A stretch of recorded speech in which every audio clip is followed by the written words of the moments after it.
ఈ ఆలయంలో ఉన్న గర్భాలయంలో రామునికి కుడివైపున లక్ష్మణుడు ఉంటారు, అలాగే ఎడమవైపున సీతాదేవి ఉంటారు. గర్భాలయంలో ఉన్న మూల విరాట్కి ఎదురుగా ఆంజనేయ స్వామి విగ్రహం ఉంటుంది. ఈ టెంపుల్లో రాతి పైన దత్తాత్రేయ పాదముద్రలు కూడా ఉన్నాయి.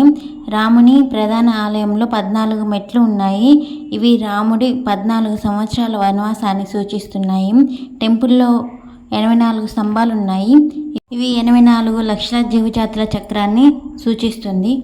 ఈ ఆలయంలో ఉన్న విగ్రహం రాష్ట్రకూట కాలం నాటిది. ఇది రామునికి మాత్రమే అంకితం చేయబడింది.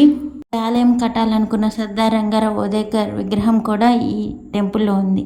ఇక్కడైతే మా చిటితలతోటి డ్యాన్స్ చేపిస్తున్నారు, కొంచెం యాక్టివ్గా ఉంటుందని చెప్పేసి. ఇదే అండి ఇక్కడ ప్రధాన ఆలయంకి ఎదురుగా 14 మెట్లు ఉన్నాయని చెప్పాను కదా, అవే. ఈ టెంపుల్ అయితే చాలా బాగుంటుంది. నాసిక్లో ఉంటుంది, పంచవటి ప్రాంతంలో. విజిట్ అయితే చేయండి, చాలా చాలా బాగుంటుంది. మీకు నచ్చితే ఈ వీడియో లైక్ చేయండి, సబ్స్క్రైబ్ చేయండి.